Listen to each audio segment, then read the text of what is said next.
엄마, 이번엔 내가 다 준비했어요. 그 한마디 뒤에 숨은 진짜 목적은 인생을 살다 보면 믿었던 사람에게 가장 큰 상처를 받기도 합니다. 오늘은 금순과 미란 모녀의 충격적인 이야기입니다. 사랑하는 사람을 믿는 일, 배신당하는 아픔, 그리고 용서. 우리 모두가 겪는 인생의 이야기입니다. 안녕하세요. 여러분의 사연으로 만들어가는 사연의 시작은입니다. 구독과 좋아요는 저희에게 큰 힘이 되고 더 많은 분들에게 이런 이야기를 전할 수 있게 합니다. 그리고 오늘 이야기를 들으시면서 떠오르는 생각이나 경험이 있다면 댓글로 함께 나눠주세요. 오늘의 사연의 시작은 전라북도 군산시 수송동에 사는 79세 박금순 씨의 이야기입니다. 사연의 시작은 이렇습니다. 박금순은 새벽 5시면 어김없이 눈을 떴습니다. 남편 박철호가 세상을 떠난 지 벌써 10년째였습니다. 철호는 평생 부두에서 일하다 허리를 다쳐 일찍 세상을 떠났습니다. 장례식장에서 금수는 눈물 한 방울 흘리지 못했습니다. 울 시간도 없었습니다.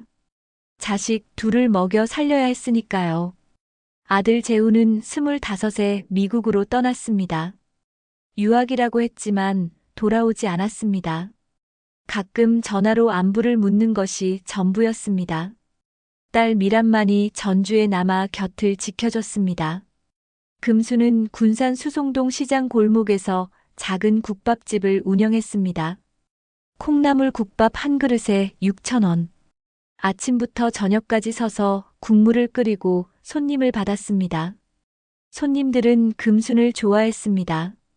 국물이 진하고 콩나물이 아삭했으니까요. 금수는 장사를 하면서도 늘 외로웠습니다. 남편이 떠난 자리는 너무 컸습니다. 밤이면 빈집으로 돌아가 혼자 텔레비전을 보며 시간을 보냈습니다. 미라는 일주일에 한두 번 군산으로 엄마를 찾아왔습니다. 전주에서 차로 40분 거리였습니다.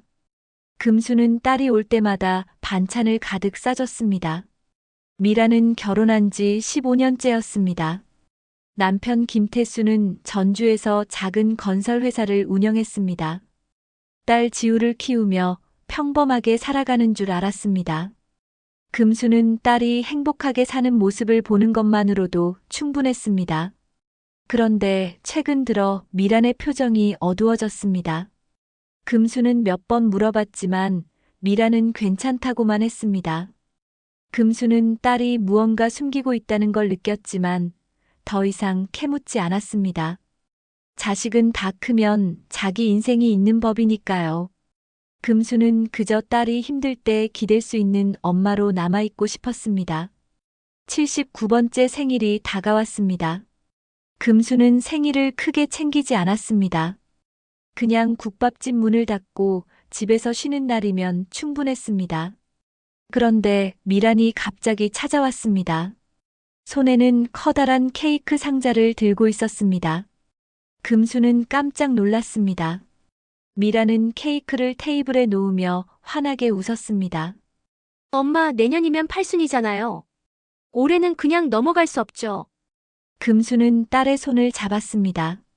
미란의 손은 차가웠습니다. 금수는 딸이 많이 여위었다는 걸 그제야 알아차렸습니다. 미라는 케이크에 초를 꽂으며 말했습니다. 엄마, 내년 팔순에는 제대로 된 여행 가요. 유람선 타고 제주도 다녀오는 거 어때요? 금수는 잠시 멈칫했습니다. 유람선이라는 단어가 낯설었습니다. 평생 배를 타본 적이 없었습니다. 군산에 살면서도 바다는 언제나 일터였을 뿐 여행지는 아니었습니다. 금수는 고개를 저었습니다. 나 같은 사람을 누가 데리고 다니겠냐? 엄마가 어디 그런 분이에요. 아직 팔팔하시잖아요. 미라는 엄마의 손을 꼭 쥐었습니다. 금수는 딸의 눈을 바라봤습니다. 미란의 눈에는 무언가 간절함이 담겨 있었습니다. 금수는 딸이 자신에게 뭔가 보여주고 싶어 하는 것 같았습니다. 아니면 자신에게 무언가 갚고 싶어 하는 것 같았습니다. 금수는 고개를 끄덕였습니다. 그래. 내가 그렇게 하고 싶다면 미라는 환하게 웃었습니다. 금수는 딸의 웃는 얼굴을 보며 가슴이 따뜻해졌습니다. 그날 밤 금수는 오랜만에 설렘을 느꼈습니다.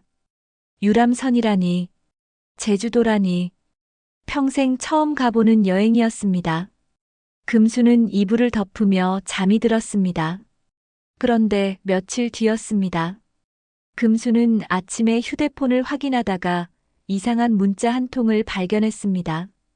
은행에서 온 문자였습니다. 자동이체 완료라는 내용이었습니다. 320만 원이 출금되었다는 메시지였습니다. 금수는 고개를 갸웃했습니다. 보험사라는 이름이 적혀 있었습니다. 금수는 보험을 든 기억이 없었습니다. 남편이 살아있을 때 들었던 보험은 진작에 해지했습니다.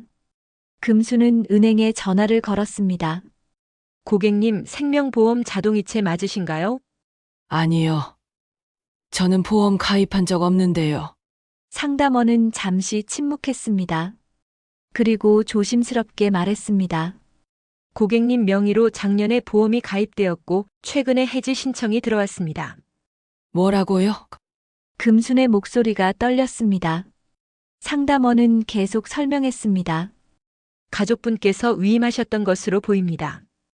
해지 환급금이 320만 원 출금되었습니다. 금수는 전화를 끊었습니다. 가슴이 철렁 내려앉았습니다. 가족이라면 미란밖에 없었습니다. 아들 재우는 미국에 있었고 금순의 일을 챙길 리 없었습니다. 금수는 손이 떨렸습니다. 딸이 자신의 이름으로 보험을 들었다는 것일까요? 아니면 예전에 들었던 보험을 딸이 해지한 것일까요? 금수는 혼란스러웠습니다. 그날 저녁 미란이 찾아왔습니다. 금수는 딸에게 조심스럽게 물었습니다. 미란아. 혹시 내 명의로 보험 같은 거 건드린 적 있니? 미라는 잠시 당황한 표정을 지었습니다. 그러더니 곧 웃으며 대답했습니다. 아, 그거요? 엄마 통장 정리하다가 오래된 보험 있길래 제가 해지했어요. 어차피 안 쓰시잖아요. 그런데 왜 나한테 말 안 하고? 엄마 귀찮게 하기 싫어서요. 그 돈으로 엄마 여행 준비하려고 했어요. 미라는 환하게 웃었습니다. 금수는 딸의 말을 믿고 싶었습니다. 하지만 가슴 한구석이 무거웠습니다. 뭔가 이상했습니다. 금수는 더 이상 묻지 않았습니다. 딸을 의심하고 싶지 않았습니다. 금수는 며칠 동안 마음이 불편했습니다. 미란의 말을 믿으려 했지만 자꾸만 의심이 들었습니다. 보험금 320만 원이라는 금액이 작지 않았습니다. 금수는 평생 그 돈을 모으려면 몇 달을 일해야 했습니다. 그런데 딸이 아무 말 없이 그 돈을 해지했다는 게 이해되지 않았습니다. 금수는 국밥집에서 일하면서도 계속 그 생각뿐이었습니다. 어느 날 저녁 금수는 은행에 다시 전화를 걸었습니다. 이번에는 자세히 물어보기로 했습니다. 상담원이 전화를 받았습니다. 고객님, 보험 관련 문의시라면 보험사로 연락하시는 게 좋을 것 같습니다. 아니요. 제 통장 거래 내역을 확인하고 싶어요. 상담원은 잠시 기록을 확인했습니다. 그리고 조심스럽게 말했습니다. 고객님, 최근 3개월간 큰 금액이 몇 차례 출금되었습니다. 작년 10월에 200만 원, 올해 1월에 300만 원, 그리고 이번 달 320만 원입니다. 금수는 숨이 막혔습니다. 총 820만 원이었습니다. 금수는 그런 돈을 출금한 적이 없었습니다. 상담원은 계속 설명했습니다. 모두 보험 관련 자동이체로 처리되었습니다. 고객님께서 직접 신청하신 건 아니신가요? 아닙니다. 저는 그런 거 한 적 없어요. 금순의 목소리가 떨렸습니다. 상담원은 난처한 듯 말했습니다. 그렇다면 가족분께서 고객님 명의로 처리하신 것 같습니다. 위임장이 있으면 가능합니다. 금수는 전화를 끊었습니다. 손이 덜덜 떨렸습니다. 820만 원이라니. 금순이 3년 동안 모은 돈이었습니다. 그 돈을 딸이 몰래 빼갔다는 것일까요? 금수는 믿고 싶지 않았습니다. 하지만 증거는 명확했습니다. 그날 밤 금수는 잠을 이룰 수 없었습니다. 미란의 얼굴이 자꾸 떠올랐습니다. 딸이 왜 이런 짓을 했을까요? 돈이 필요했던 걸까요? 금수는 이불을 뒤적이며 밤을 새웠습니다. 다음 날 아침 금수는 미란에게 전화를 걸었습니다. 미란은 밝은 목소리로 전화를 받았습니다. 엄마, 왜요? 무슨 일 있어요? 미란아, 엄마가 내 집에 좀 가도 되겠니? 갑자기요? 무슨 일인데요? 금수는 잠시 망설였습니다. 그리고 조심스럽게 말했습니다. 그냥 내 얼굴 보고 싶어서. 미란은 잠시 침묵했습니다. 그리고 대답했습니다.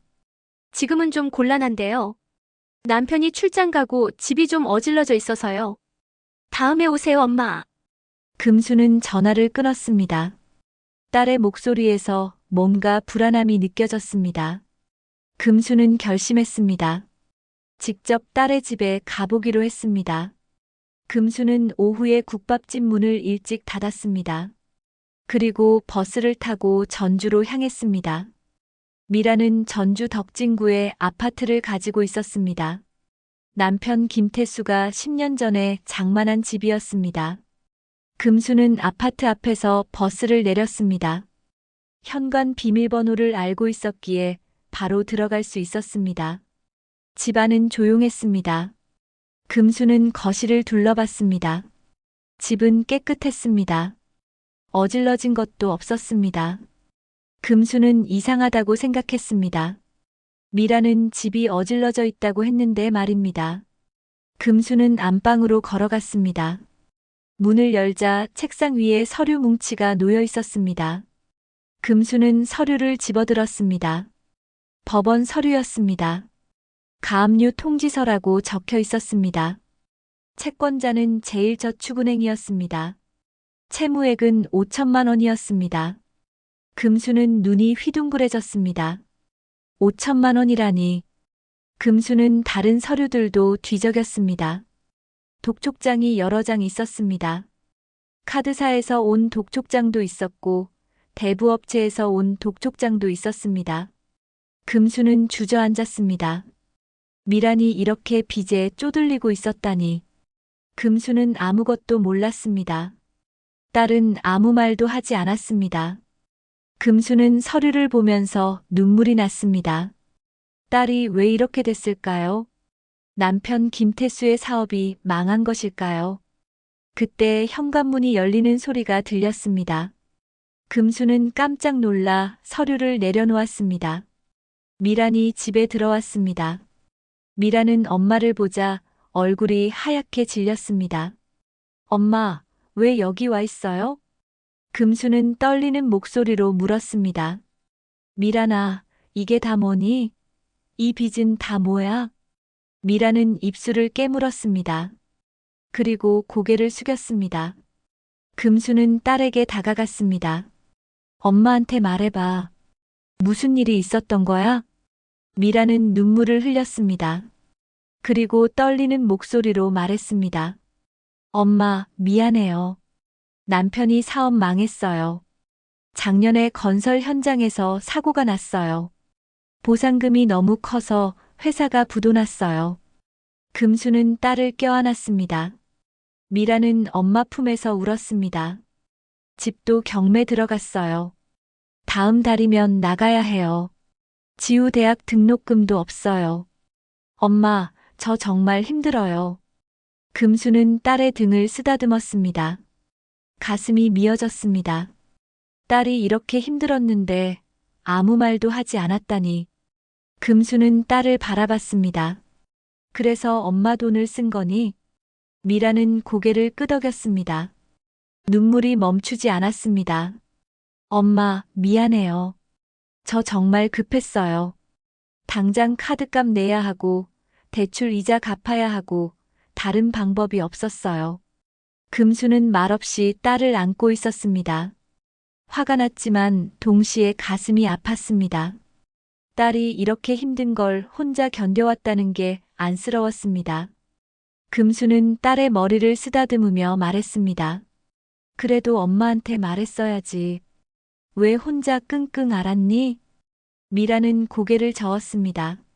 엄마한테 짐이 되고 싶지 않았어요. 엄마도 힘드실 텐데. 금수는 한숨을 쉬었습니다. 그리고 물었습니다. 그래서 유람선 여행은 뭐니? 그것도 엄마 돈으로 하려던 거니? 미라는 고개를 들었습니다. 눈물 자국이 가득한 얼굴로 말했습니다. 아니에요, 엄마. 그건 진짜 엄마를 위해서예요. 제가 돈 좀 마련해서 엄마한테 제대로 효도하고 싶었어요. 금수는 딸의 눈을 바라봤습니다. 미란의 눈에는 진심이 담겨 있었습니다. 금수는 딸을 믿고 싶었습니다.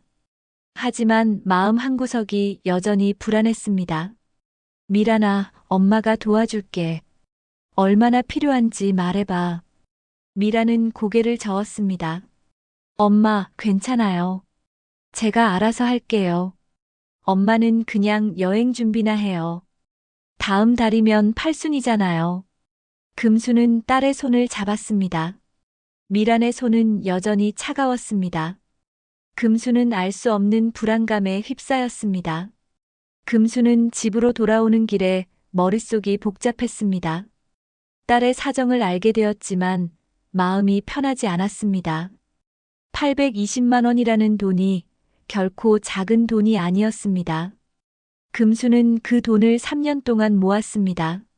하루하루 국밥을 팔아 한 푼, 두 푼 모은 돈이었습니다. 그런데 딸이 아무 말 없이 그 돈을 가져갔다는 게 받아들여지지 않았습니다. 금수는 국밥집 문을 열고 들어갔습니다. 텅 빈 가게가 더 쓸쓸하게 느껴졌습니다. 금수는 의자에 앉아 한숨을 쉬었습니다. 미란을 도와주고 싶었지만 금순에게도 남은 돈이 많지 않았습니다. 통장에 남은 돈은 고작 200만 원 정도였습니다. 그마저도 국밥집 재료비와 월세로 나가면 얼마 남지 않았습니다. 며칠 뒤 미란에게서 전화가 왔습니다. 목소리가 밝았습니다. 엄마, 유람선 예약했어요. 다음 주 금요일이에요. 금수는 놀랐습니다. 벌써? 돈은 어떻게 마련했니? 엄마, 걱정 마세요. 제가 다 준비했어요. 엄마는 그냥 짐만 싸면 돼요.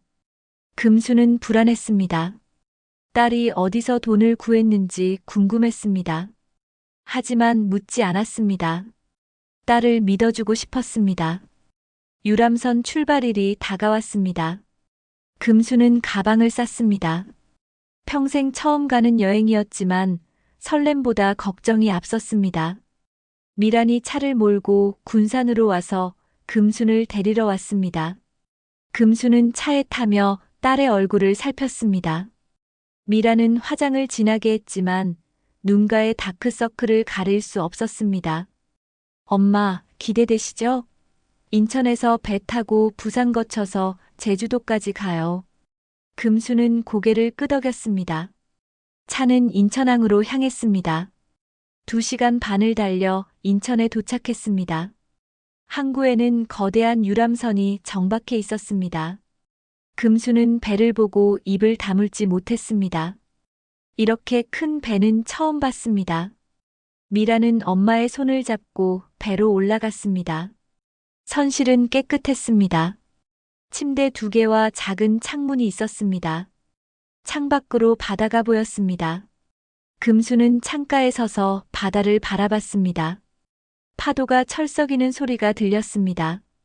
미라는 짐을 정리하며 말했습니다. 엄마, 저녁에 뷔페 식당 가요. 진짜 맛있대요. 금수는 딸을 바라봤습니다.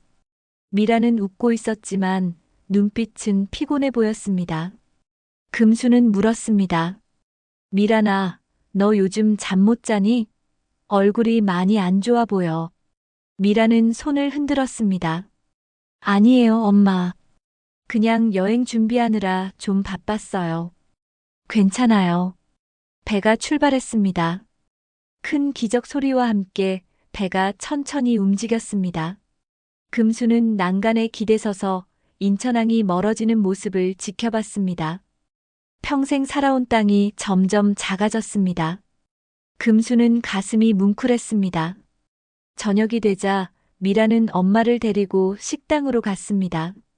뷔페에는 온갖 음식이 가득했습니다. 금수는 그 많은 음식을 보고 어리둥절했습니다.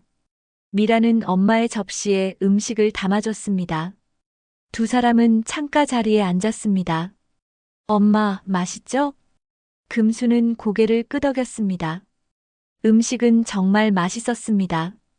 하지만 목구멍으로 넘어가지 않았습니다. 금수는 딸을 바라봤습니다. 미라는 음식을 거의 먹지 않고 휴대폰만 들여다봤습니다. 미라나, 너는 안 먹니? 미라는 휴대폰을 내려놓았습니다. 엄마, 저 배 멀미 나는 것 같아요. 조금만 쉬면 괜찮을 거예요. 금수는 걱정스러웠습니다. 미라는 식사를 마치자마자 선실로 돌아가고 싶어 했습니다. 금수는 딸을 따라 선실로 갔습니다. 미라는 침대에 누워 눈을 감았습니다. 금수는 딸의 이마에 손을 얹었습니다. 열은 없었습니다. 엄마, 저 좀 쉬면 괜찮을 거예요. 엄마는 갑판 구경이라도 하고 오세요. 금수는 고개를 끄덕이고 선실을 나섰습니다. 갑판으로 올라가니 시원한 바람이 불었습니다. 바다는 고요했습니다. 금수는 난간에 기대서서 밤하늘을 바라봤습니다. 별이 쏟아질 것 같았습니다. 그때 누군가의 목소리가 들렸습니다. 금수는 고개를 돌렸습니다. 갑판 저편에서 미란이 통화하고 있었습니다. 금수는 딸이 쉬고 있는 줄 알았는데 이상했습니다. 금수는 조용히 다가갔습니다. 네, 아저씨. 내일 오전까지만 기다려주세요. 보험금은 이미 들어왔어요. 금수는 숨이 멎었습니다. 보험금이라니. 들어왔다고요. 미라는 계속 통화했습니다. 제발요, 제가 꼭 갚을게요. 이번 주까지만 시간 주세요. 담보로 잡힌 집도 정리할 거예요. 금수는 가슴이 무너지는 것 같았습니다. 딸이 보험금을 받았다는 것은 무슨 뜻일까요? 금순의 보험금일까요? 금수는 미란에게 다가갔습니다. 미란아. 미란은 깜짝 놀라 뒤를 돌아봤습니다. 휴대폰을 떨어뜨렸습니다. 금수는 딸을 똑바로 바라봤습니다. 방금 그게 무슨 소리니? 보험금이 들어왔다고? 미라는 입술을 깨물었습니다. 얼굴이 새하얗게 질렸습니다. 금수는 다가가서 딸의 어깨를 잡았습니다. 대답해봐. 내 보험금 말하는 거니? 미라는 고개를 숙였습니다. 눈물이 뚝뚝 떨어졌습니다. 금수는 온몸이 떨렸습니다. 미란아, 너 대체 뭘 한 거야? 미라는 눈물을 흘리며 고개를 들지 못했습니다. 금수는 딸의 어깨를 흔들었습니다. 말해봐. 내 보험금으로 뭘 한 거야? 미라는 떨리는 목소리로 대답했습니다. 엄마, 미안해요. 저 정말 급했어요. 대부업체에서 독촉이 너무 심해서. 금수는 한 발짝 뒤로 물러났습니다. 가슴이 무너지는 것 같았습니다. 딸이 자신의 보험금을 빼돌렸다는 것을 이제야 확실히 알게 되었습니다. 금수는 목소리를 높였습니다. 그래서 내 명의로 보험을 또 든 거니? 아니면 내가 모르는 보험이 더 있었던 거니? 미라는 고개를 끄덕였습니다. 엄마, 작년에 엄마 명의로 보험 하나 더 들었어요. 생명보험이요. 보험료는 제가 냈어요. 그리고 이번에 해지했어요. 금수는 다리에 힘이 풀렸습니다.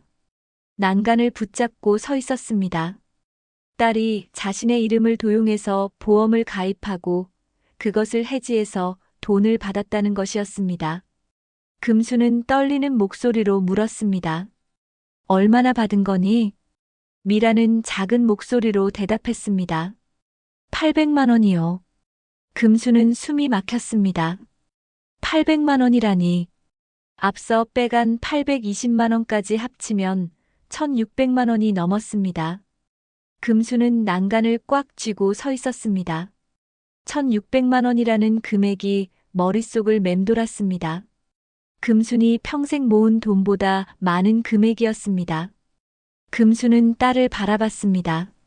그래서 이 여행도 그 돈으로 한 거니? 미라는 고개를 끄덕였습니다. 금수는 웃음이 나왔습니다. 허탈한 웃음이었습니다. 딸이 자신의 돈으로 자신에게 효도한다고 했던 것입니다. 금수는 목소리를 높였습니다. 미라나, 너 지금 나한테 무슨 짓을 한 건지 알기는 하니? 미라는 울먹이며 대답했습니다. 엄마, 저 정말 다 갚을 거예요. 조금만 시간 주세요. 제가 이래서라도 꼭 갚을게요. 금수는 고개를 저었습니다. 갚는다고? 너 지금 집도 경매 들어갔다며. 대부업체 빚도 있다며. 무슨 돈으로 갚을 건데? 미라는 대답하지 못했습니다. 금수는 가슴이 터질 것 같았습니다. 딸을 믿었는데 배신당한 것 같았습니다. 금수는 돌아서서 선실로 향했습니다. 미란이 뒤따라왔습니다. 엄마, 잠깐만요. 엄마. 금수는 선실 문을 열고 들어갔습니다. 가방을 꺼내기 시작했습니다. 미란이 방으로 들어왔습니다. 엄마, 뭐 하세요? 나 내일 아침에 내릴 거야. 입에 부산항에 들르잖니. 거기서 내릴 거야. 미라는 엄마의 손을 잡았습니다. 엄마, 제발요.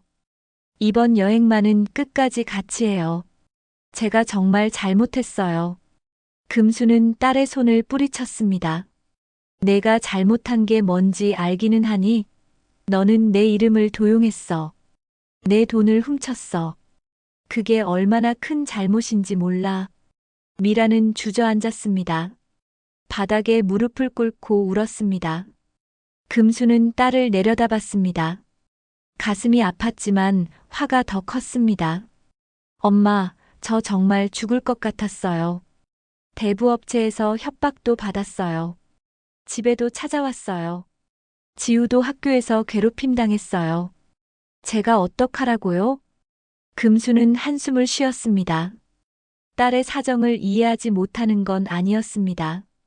하지만 그렇다고 해서 이런 식으로 문제를 해결하는 것은 잘못된 것이었습니다. 금수는 침대에 앉았습니다. 미란아, 너 정말 남편이 사업 망한 거 맞니? 아니면 다른 이유가 있니? 미라는 고개를 들었습니다. 눈물 범벅이 된 얼굴로 말했습니다. 맞아요, 엄마. 남편이 작년에 사업 망했어요. 그런데 그것만이 아니에요. 금수는 딸을 바라봤습니다. 미라는 떨리는 목소리로 계속 말했습니다. 남편이 도박했어요. 경마장 다니면서 돈 다 날렸어요. 회사 돈까지 손댔어요. 그래서 회사가 부도난 거예요. 금수는 눈을 감았습니다. 사위가 도박을 했다니. 금수는 김태수를 믿었습니다. 성실한 사람이라고 생각했습니다. 그런데 그 남자가 도박으로 가정을 파탄낸 것입니다. 그래서 지금 태수는 어디 있니? 미라는 고개를 숙였습니다. 집 나갔어요. 3달 전에요. 연락도 안 돼요. 금수는 한숨을 쉬었습니다. 딸이 혼자서 이 모든 걸 감당하고 있었던 것입니다. 남편은 도망가고 빚은 쌓이고 집은 경매 들어가고 금수는 딸이 얼마나 힘들었을지 조금은 이해가 됐습니다. 하지만 그래도 용서할 수 없었습니다. 그래도 미란아, 내가 한 짓은 잘못된 거야. 내 이름을 도용한 건 범죄야. 미라는 고개를 끄덕였습니다. 알아요, 엄마. 저도 알아요.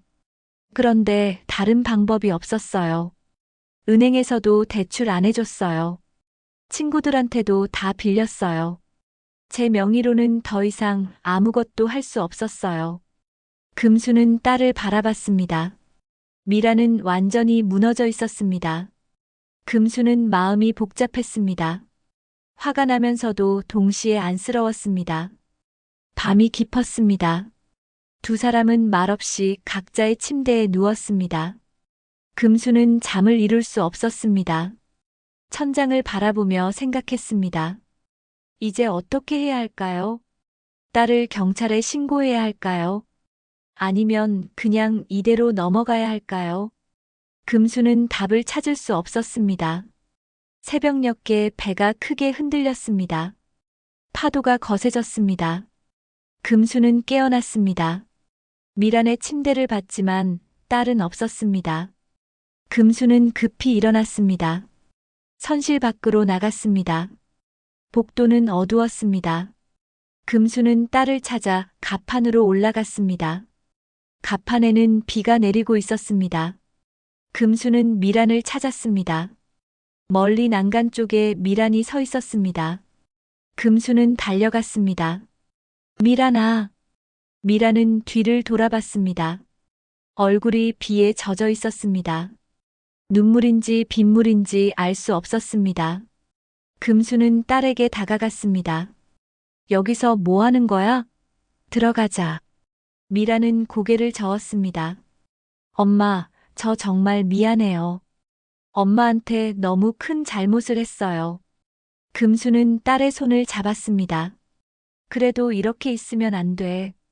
감기 걸려. 들어가자. 그 순간 배가 크게 흔들렸습니다. 금수는 중심을 잃고 바닥에 넘어졌습니다. 머리를 강하게 부딪혔습니다. 미란이 소리쳤습니다. 엄마. 금수는 눈앞이 흐려졌습니다. 미란의 목소리가 멀어졌습니다. 선원들이 달려왔습니다. 누군가 금순을 안아 올렸습니다. 금수는 의식을 잃기 직전 미란의 울음소리를 들었습니다. 엄마, 정말 미안해요. 제발 깨어나요. 금수는 그대로 의식을 잃었습니다. 배는 부산항을 향해 달렸습니다. 선장은 무전으로 구조를 요청했습니다. 부산항에 응급팀이 대기했습니다. 미란은 금순의 손을 잡고 울었습니다. 엄마, 제가 잘못했어요. 깨어나요. 제발요. 배가 부산항에 도착했습니다. 응급요원들이 달려왔습니다. 금수는 들것에 실렸습니다. 미란이 뒤따라갔습니다. 구급차가 병원으로 달렸습니다.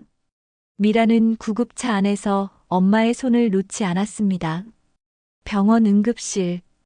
의사들이 금순을 진찰했습니다. 뇌진탕과 팔골절이었습니다. 금수는 수술실로 들어갔습니다. 미란은 수술실 밖에서 기다렸습니다. 눈물이 멈추지 않았습니다. 미란은 자신이 한 일을 후회했습니다. 엄마에게 이런 고통을 안겨준 자신이 미웠습니다. 금수는 천천히 눈을 떴습니다. 하얀 천장이 보였습니다. 머리가 지끈거렸습니다. 금수는 몸을 움직이려 했지만 팔에 깁스가 되어 있었습니다. 여기가 어디일까요? 금수는 고개를 돌렸습니다. 병실이었습니다. 창밖으로 부산 앞바다가 보였습니다. 문이 열리며 간호사가 들어왔습니다. 어머, 깨어나셨네요. 정신 좀 어떠세요? 금수는 목소리를 냈습니다. 여기가 어디죠? 부산 대학병원이에요. 유람선에서 응급 후송되셨어요. 이틀 동안 의식 없으셨어요. 금수는 놀랐습니다. 이틀이나 지났다니. 금수는 기억을 더듬었습니다. 갑판에서 넘어졌던 것이 마지막 기억이었습니다. 제 딸은요? 같이 온 딸은 어디 있나요? 간호사는 잠시 망설였습니다. 그리고 조심스럽게 말했습니다. 따님은 지금 안 계세요. 경찰서에 계신다고 들었어요. 금수는 가슴이 철렁 내려앉았습니다. 경찰서요? 왜요? 간호사는 대답하지 않았습니다. 그저 미안한 표정을 지었습니다. 금수는 불안했습니다. 미란이 왜 경찰서에 있을까요? 금수는 침대에서 일어나려 했지만 어지러웠습니다. 아직 무리하시면 안 돼요. 좀 더 쉬세요. 간호사는 금순을 눕히고 나갔습니다. 금순은 천장을 바라보며 생각했습니다. 미란이 경찰에 잡힌 것일까요? 보험금 때문일까요? 금순은 가슴이 답답했습니다. 다음 날 아침 형사 한 명이 병실로 찾아왔습니다. 중년의 남자였습니다. 형사는 의자에 앉으며 말했습니다. 박금순 씨 맞으시죠? 제가 몇 가지 여쭤볼 게 있습니다. 금순은 고개를 끄덕였습니다. 형사는 수첩을 꺼내며 물었습니다. 따님 서미란 씨가 박금순 씨 명의로 보험을 가입하고 해지했다는 사실 알고 계셨습니까? 금순은 잠시 망설였습니다. 그리고 대답했습니다. 나중에 알았습니다. 언제 아셨습니까? 며칠 전에요. 유람선 타기 전에 알았어요. 형사는 수첩에 뭔가를 적었습니다. 그럼 박금순 씨께서는 보험 가입에 동의하지 않으셨다는 말씀이신가요? 금순은 고개를 끄덕였습니다. 형사는 계속 물었습니다. 서미란 씨가 박금순 씨 명의로 총 3건의 보험을 가입했습니다. 총 보험금은 1,800만 원입니다. 이 사실 알고 계셨습니까? 금순은 숨이 막혔습니다. 1,800만 원이라니. 금순이 알고 있던 것보다 더 많았습니다. 형사는 계속 설명했습니다. 서미란 씨는 현재 사문서 위조와 사기 혐의로 조사받고 있습니다. 박금순 씨께서 고소하실 의향이 있으신지요? 금순은 대답하지 못했습니다. 딸을 고소한다니. 금순은 상상도 하지 못했습니다. 형사는 금순의 표정을 살폈습니다. 천천히 생각하세요. 하지만 이건 명백한 범죄입니다. 가족이라도 예외는 없습니다. 형사는 명함을 남기고 나갔습니다.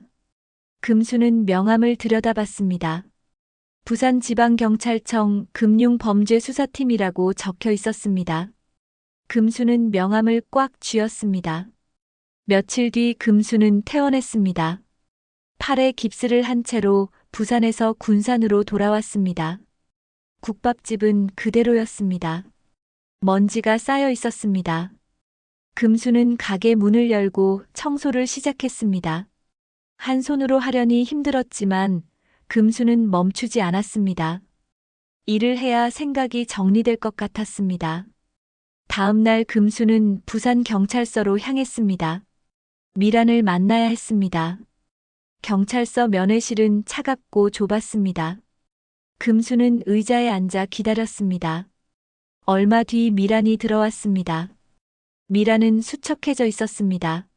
머리는 헝클어져 있었고 눈가는 퀭했습니다. 엄마. 미란은 유리창 너머로 엄마를 바라봤습니다. 금순은 딸의 모습을 보고 가슴이 아팠습니다. 미란은 눈물을 흘렸습니다. 엄마, 제가 정말 잘못했어요. 용서해 주세요. 금순은 말없이 딸을 바라봤습니다. 미란은 계속 울었습니다. 엄마, 저 집도 잃고 남편도 떠나고 정말 미칠 것 같았어요. 제가 정신이 없었어요. 금순은 한숨을 쉬었습니다. 그리고 물었습니다. 미란아, 너 지금 어떻게 되는 거니? 미란은 눈물을 닦으며 대답했습니다. 변호사가 말하길 기소될 것 같대요. 집행유예 받을 수도 있대요. 그런데 엄마가 고소를 취하해 주시면 형량이 줄어든대요. 금순은 미란을 바라봤습니다. 딸은 엄마에게 용서를 구하고 있었습니다. 금순은 마음이 복잡했습니다. 화가 나면서도 딸이 불쌍했습니다. 미란아, 내가 널 용서한다고 해서 내 문제가 해결되는 거니? 미란은 고개를 저었습니다. 아니요, 엄마. 저 여전히 빚이 많아요. 대부업체 빚도 갚아야 하고 집 경매도 진행 중이에요. 금순은 물었습니다. 그럼 내 손녀는 어떻게 되는 거니? 지금 누가 돌보고 있니? 미란은 고개를 숙였습니다. 친구가 잠깐 맡아주고 있어요. 그런데 올해는 못 있대요. 금순은 가슴이 미어졌습니다. 손녀 지우는 이제 고등학생이었습니다.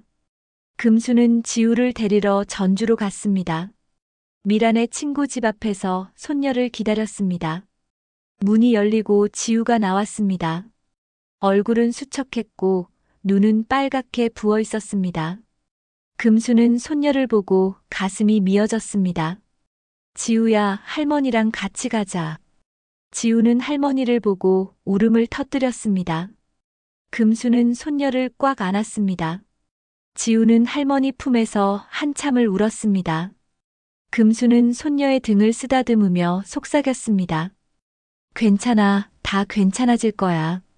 두 사람은 버스를 타고 군산으로 돌아왔습니다. 좁은 원룸이었지만 손녀와 함께 지낼 수 있는 공간이었습니다.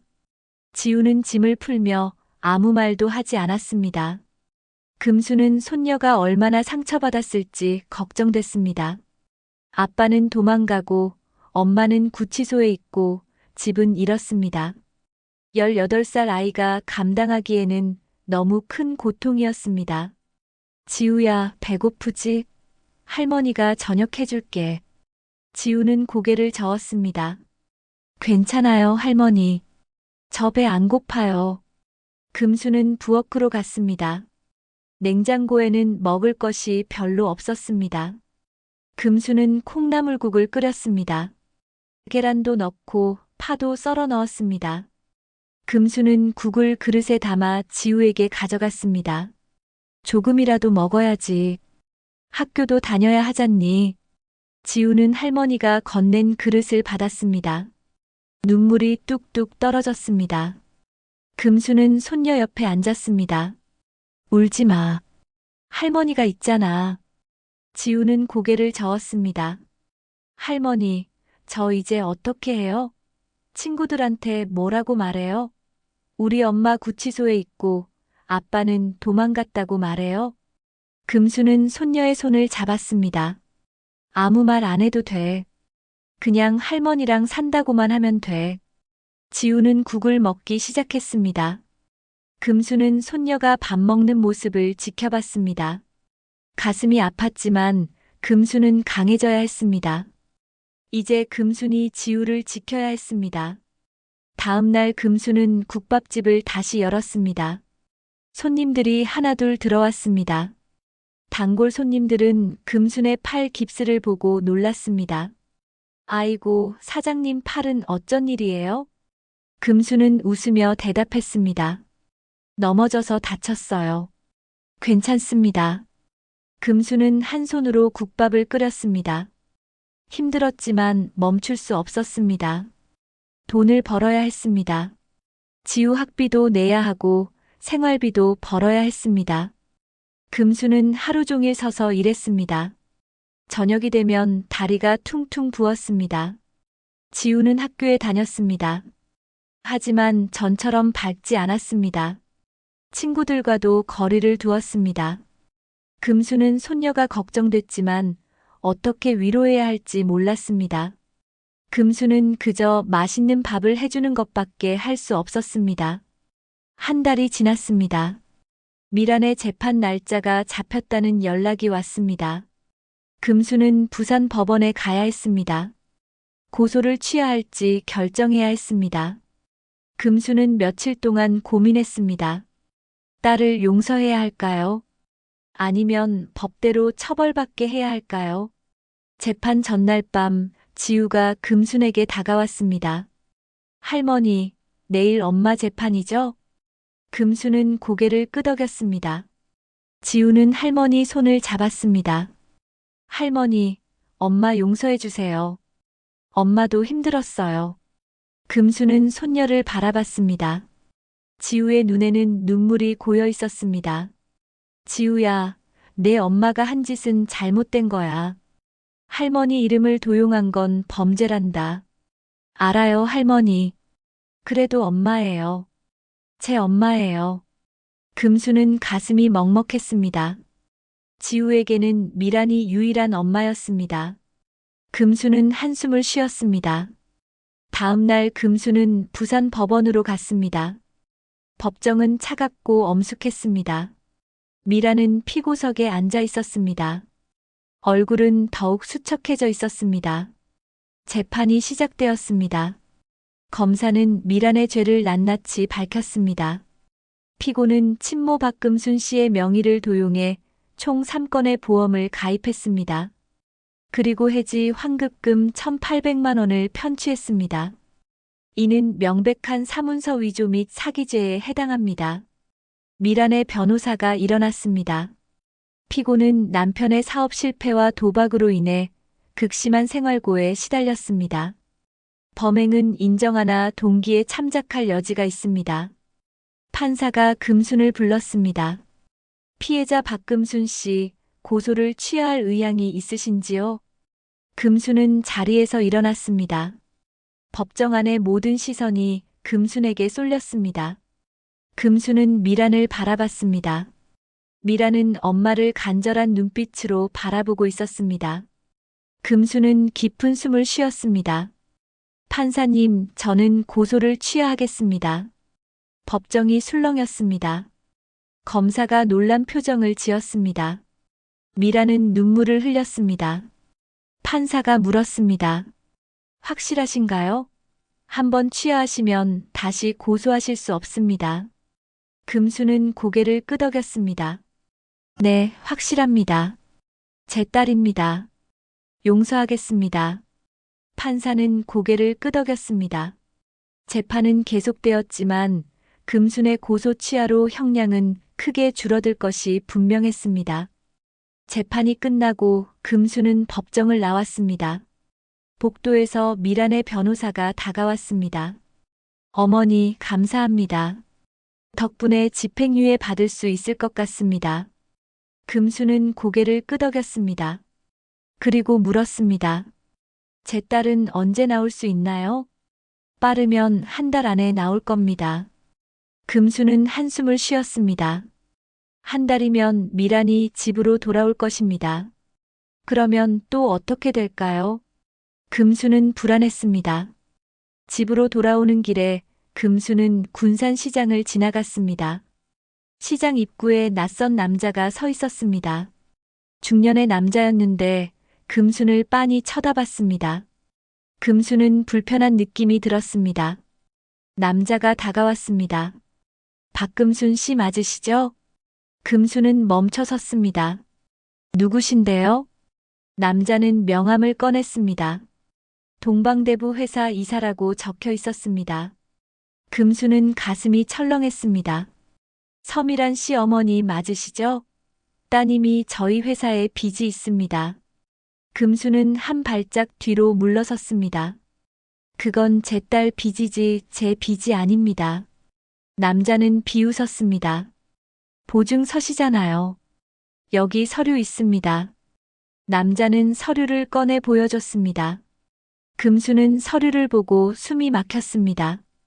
연대보증인 란에 금순의 이름이 적혀 있었습니다. 도장도 찍혀 있었습니다.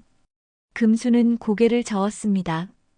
이건 제가 한 게 아닙니다. 저는 보증 선 적 없어요. 남자는 서류를 접으며 말했습니다.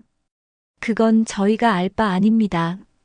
여기 도장 찍혀 있잖아요. 2천만 원 갚으세요. 금수는 다리에 힘이 풀렸습니다.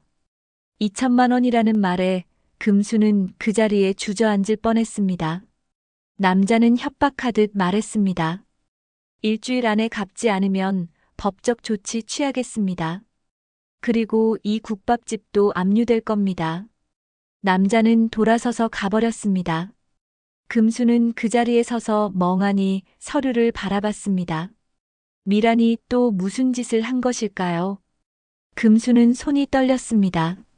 집으로 돌아가는 내내 금순의 머릿속은 혼란스러웠습니다. 집에 도착하니 지우가 학교에서 돌아와 있었습니다. 금수는 손녀에게 아무 말도 하지 않았습니다.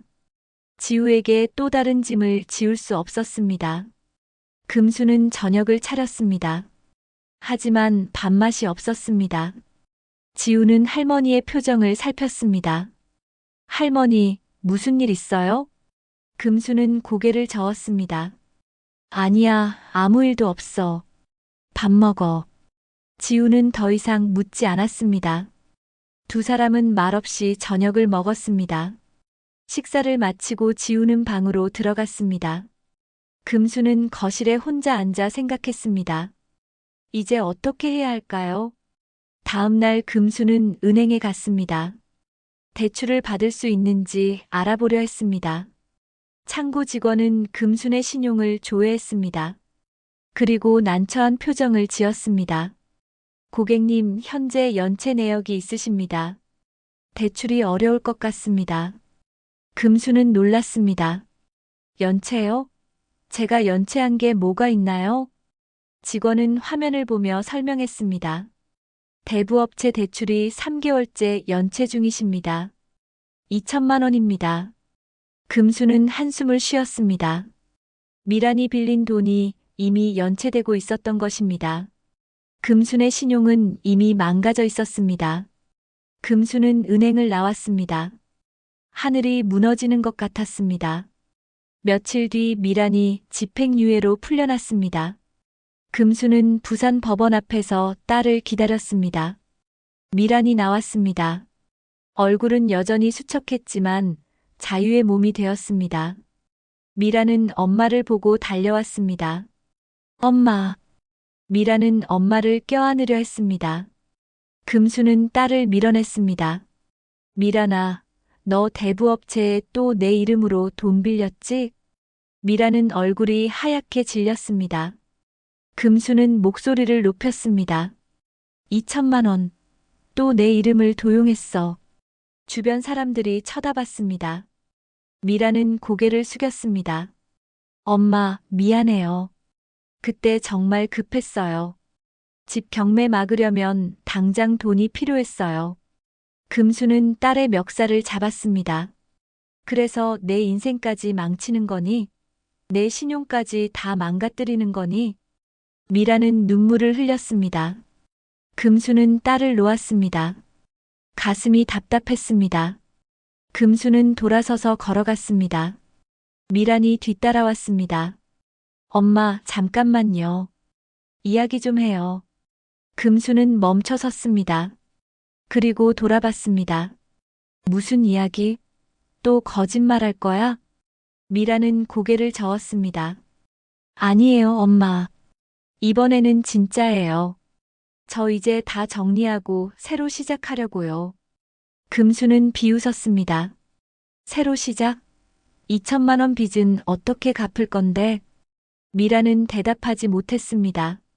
금수는 한숨을 쉬었습니다. 미란아, 나 이제 너 못 도와줘. 내가 할 수 있는 건 다 했어. 지우는 내가 키울게. 너는 내 인생이나 알아서 살아. 금수는 돌아서서 걸어갔습니다. 미라는 그 자리에서 울었습니다. 금수는 뒤를 돌아보지 않았습니다. 금수는 군산으로 돌아왔습니다. 집에는 지우가 기다리고 있었습니다. 할머니, 엄마는요? 금수는 고개를 저었습니다. 엄마는 안 와. 우리 둘이서 살 거야. 지우는 실망한 표정을 지었습니다. 하지만 더 이상 묻지 않았습니다. 금수는 방으로 들어가 누웠습니다. 온몸이 무거웠습니다. 그날 밤 금수는 잠을 이룰 수 없었습니다.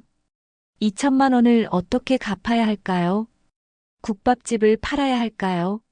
하지만 국밥집을 팔면 생계를 유지할 수 없었습니다. 금수는 고민에 빠졌습니다. 다음 날 아침 동방대부 직원이 국밥집으로 찾아왔습니다. 어제 만났던 그 남자였습니다. 박금순 씨, 결정하셨습니까? 금수는 국밥을 끓이다가 돌아봤습니다. 돈이 없어요. 어떻게 갚아요? 남자는 가게를 둘러봤습니다. 이 가게 권리금이 얼마죠? 이것도 담보로 잡을 수 있습니다. 금수는 고개를 저었습니다. 이 가게는 안 돼요. 이게 없으면 저는 살 수가 없어요. 남자는 팔짱을 끼고 말했습니다. 그럼 매달 100만 원씩 갚으세요. 이자 포함해서 28개월 걸립니다. 금수는 계산했습니다. 100만 원이면 국밥집 매출의 대부분이었습니다. 그 돈을 내면 생활비가 남지 않았습니다. 하지만 다른 방법이 없었습니다. 알겠습니다. 매달 갚겠습니다. 남자는 고개를 끄덕이고 나갔습니다. 금수는 주저앉았습니다. 이제 금수는 28개월 동안 빚을 갚아야 했습니다. 79살의 나이에 말입니다. 그날 저녁 금수는 지우와 마주 앉았습니다. 금수는 손녀에게 말했습니다. 지우야, 할머니가 앞으로 힘들 거야. 그래도 너는 학교 잘 다녀야 해. 공부 열심히 해서 대학 가야 해. 지우는 고개를 끄덕였습니다. 할머니, 저 아르바이트 할게요. 제가 돈 벌어서 도와드릴게요. 금수는 손녀의 손을 잡았습니다. 아니야, 지우야. 너는 공부만 해. 나머지는 할머니가 알아서 할게. 지우는 눈물을 흘렸습니다. 금수는 손녀를 안았습니다. 두 사람은 한참을 그렇게 있었습니다. 며칠 뒤 미란이 국밥집으로 찾아왔습니다. 금수는 미란을 보고 인상을 찌푸렸습니다. 왜 왔니? 미란은 조심스럽게 들어왔습니다. 엄마, 지우 좀 보고 싶어서요. 금수는 국밥을 끓이며 말했습니다. 지우는 학교 갔어. 그리고 너 이제 여기 오지 마. 지우한테 안 좋아. 미란은 눈물을 흘렸습니다. 엄마, 제발요. 저도 제 딸이에요. 보고 싶어요. 금수는 미란을 똑바로 바라봤습니다. 내가 지우 엄마 자격이 있다고 생각해? 너 때문에 지우가 얼마나 힘들어하는지 알아? 미란은 아무 말도 하지 못했습니다. 금수는 한숨을 쉬었습니다. 미란아, 내가 정말 지우를 사랑한다면 지금은 멀리 있어줘. 지우가 안정을 찾을 때까지. 미란은 고개를 끄덕였습니다. 그리고 가게를 나갔습니다. 금수는 딸의 뒷모습을 바라봤습니다. 가슴이 아팠지만 어쩔 수 없었습니다. 금수는 다시 국밥을 끓이기 시작했습니다. 손님들이 하나둘 들어왔습니다. 금수는 환하게 웃으며 국밥을 내왔습니다. 인생은 힘들었지만 금수는 포기하지 않았습니다. 1년이 흘렀습니다. 금수는 매달 100만 원씩 빚을 갚았습니다. 새벽 5시에 일어나 밤 10시까지 국밥집을 운영했습니다. 80살이 된 금순의 몸은 점점 지쳐갔습니다. 무릎은 아팠고 허리는 굽었습니다. 하지만 멈출 수 없었습니다. 지우를 위해서라도 버텨야 했습니다. 지우는 고등학교 3학년이 되었습니다. 대학 입시를 준비하며 밤늦게까지 공부했습니다. 금수는 손녀가 공부하는 모습을 보면 힘이 났습니다. 지우는 할머니에게 짐이 되지 않으려 장학금을 받을 수 있는 대학을 알아봤습니다. 할머니, 저 국립대 가면 등록금 면제받을 수 있대요. 금수는 손녀의 머리를 쓰다듬었습니다. 그래, 열심히 해. 할머니가 응원할게. 그런데 어느 날 금수는 국밥집에서 쓰러졌습니다. 손님이 구급차를 불렀고 금수는 응급실로 실려갔습니다. 의사는 과로와 영양실조라고 진단했습니다. 금수는 제대로 먹지도 못하면서 일만 했던 것입니다. 지우는 학교에서 연락을 받고 병원으로 달려왔습니다. 병실에 누워있는 할머니를 보고 눈물을 흘렸습니다. 할머니, 왜 이렇게까지 하세요? 금수는 손녀의 손을 잡았습니다. 괜찮아, 지우야. 할머니 튼튼해. 하지만 금순의 손은 떨리고 있었습니다. 의사는 금순에게 한 달간 입원 치료를 권했습니다. 하지만 금순은 거부했습니다. 국밥집을 닫을 수 없었습니다. 빚을 갚아야 했습니다. 의사 선생님, 저 퇴원할게요. 집에서 쉬면 됩니다. 의사는 난처한 표정을 지었지만 금순을 막을 수 없었습니다. 금수는 이틀 만에 퇴원했습니다. 그리고 다시 국밥집으로 돌아갔습니다. 그날 저녁 미란이 병원에 있다는 소식을 듣고 찾아왔습니다. 1년 만이었습니다. 미란은 예전보다 훨씬 여위어 있었습니다. 금수는 딸을 보고 놀랐습니다. 미란아, 너 어떻게 된 거니? 미란은 고개를 숙였습니다. 엄마, 저 일하고 있어요. 식당에서 설거지하고 밤에는 편의점 야간 알바해요. 금수는 가슴이 아팠습니다. 딸이 이렇게 고생하고 있었다니. 미라는 엄마에게 봉투를 내밀었습니다. 엄마, 이거 받으세요. 제가 모은 돈이에요. 금수는 봉투를 열어봤습니다. 100만 원이 들어 있었습니다.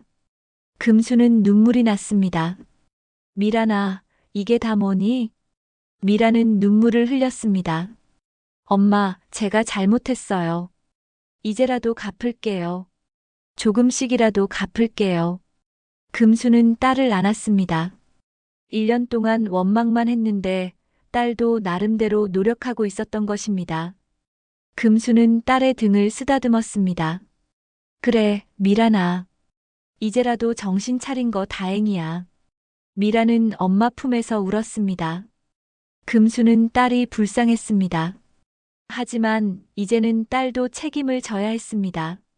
며칠 뒤 금수는 미란과 함께 동방대부 사무실로 갔습니다. 미라는 회사 이사 앞에서 고개를 숙였습니다. 제가 잘못했습니다. 제 엄마 이름을 도용했습니다. 앞으로는 제가 직접 갚겠습니다. 이사는 두 사람을 번갈아 봤습니다. 그리고 고개를 끄덕였습니다. 좋습니다. 그럼 이제부터는 서미란 씨가 채무자가 되는 겁니다. 박금순 씨는 보증에서 빠지시고요. 금수는 안도의 한숨을 쉬었습니다. 이제 금수는 그 빚에서 벗어날 수 있었습니다. 미란이 남은 빚을 책임지기로 한 것입니다. 사무실을 나오며 금수는 딸에게 물었습니다.